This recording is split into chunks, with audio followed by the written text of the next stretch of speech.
En logique classique, une proposition est soit vraie, soit fausse. Par exemple, si je dis Socrate est mortel, alors la proposition est vraie. Si je dis tout cheval est mortel, la proposition est vraie, et si je dis Socrate est un cheval, la proposition est fausse.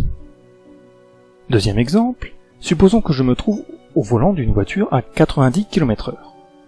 Je considère la proposition « je conduis trop vite ». Eh bien, si je me trouve en ville, la proposition est vraie, et si je me trouve sur autoroute, la proposition est fausse. Mais sans savoir où je me trouve, il est impossible de savoir si la proposition est vraie ou fausse. Et la logique floue permet de contourner ce problème en attribuant un coefficient de vraisemblance à ma proposition, qui peut alors s'interpréter comme une vérité partielle munie d'une probabilité. Revenons à mon premier exemple.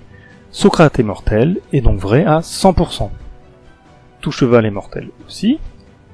Par contre, la proposition Socrate est un cheval est vraie, mais à 0%. Dans mon exemple 2, je conduis trop vite. Si je roule à moins de 50 km/h, la propriété serait fausse, peu importe où je me trouve.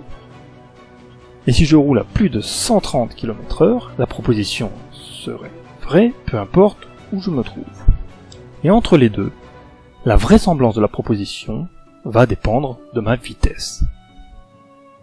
Si je décide d'adopter une modélisation linéaire, j'obtiendrai la situation suivante, de laquelle je pourrais déduire que rouler à 90 km/h, c'est rouler trop vite avec une vraisemblance de 50%. Au cours de l'histoire, il y a eu plusieurs apparitions de logique admettant plus que deux valeurs de vérité. On peut faire remonter la plus ancienne à Platon, qui déclarait que, par-delà le vrai et le faux, il existe un domaine tiers où les opposés prennent certaines libertés. Beaucoup plus proche de nous, au début du XXe siècle, Lukasiewicz a développé la théorie d'une logique trivaluée. Une formalisation qui a sans doute inspiré Lofty-Zadeh pour poser les bases, en 1965, de sa logique floue. Une logique possédant une infinité de valeurs de vérité. En théorie des ensembles classiques, on représente un ensemble en noircissant ses points. Pour ce qui concerne des ensembles flous, on colorie en noir leurs points qui sont dans l'ensemble à 100%. En blanc, les points qui n'y sont pas ou qui y sont à 0%. Et dans la zone intermédiaire, on grise les points en fonction du pourcentage de vraisemblance de leur appartenance à l'ensemble.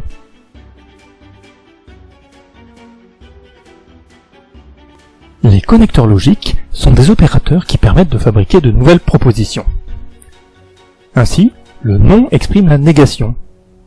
Si je pars de la proposition P, je conduis trop vite, la proposition non P sera je ne conduis pas trop vite.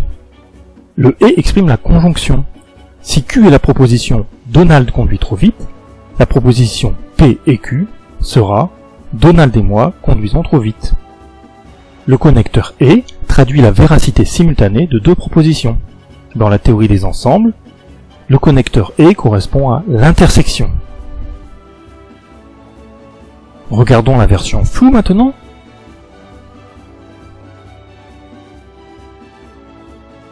La négation de la proposition P avec vraisemblance V et la proposition non P avec vraisemblance 1 - V.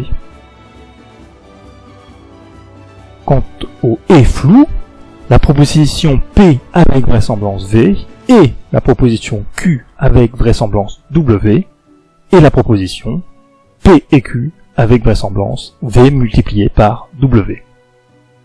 Au niveau ensembliste, le connecteur et flou correspond à une intersection floue qu'on peut représenter comme ceci sur l'exemple de deux disques flous. La logique floue est utilisée dans énormément de domaines, plus précisément à chaque fois qu'on a besoin de prendre une décision malgré une incertitude pesant sur certains paramètres. Par exemple en automatique, en robotique, en gestion de la circulation, en médecine, en assurance. Mais il y a un champ d'application un peu moins habituel, la politique. Prenons par exemple le cas de la logique trumpiste. Pour cette logique, on peut donner tout un tas d'affirmations avec un certain coefficient de vraisemblance associé. Il faut juste savoir que le coefficient de vraisemblance est fonction des intérêts du lobby de l'armement. En conséquence, plus une déclaration sert les intérêts du complexe militaro-industriel, et plus on peut y accorder un crédit dans la logique trumpiste. En utilisant les connecteurs flous, s'il arrive un jour à Trump de déclarer « Nous allons lutter contre les paradis fiscaux, réduire la dette des pays émergents et œuvrer contre le réchauffement climatique », alors ce n'est pas la peine de trop se réjouir.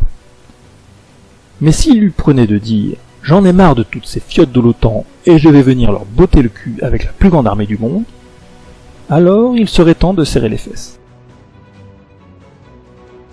Un certain nombre de règles de la logique classique se généralisent en logique floue. Mais il en est une, et non des moindres, qui ne vaut plus, c'est le principe de non-contradiction. En effet, en logique classique, la proposition P et non P est toujours fausse. Il est impossible de valider simultanément une proposition et son contraire. Par contre, en logique floue, ce n'est plus le cas. Il est tout à fait envisageable que P soit vrai ainsi que non P.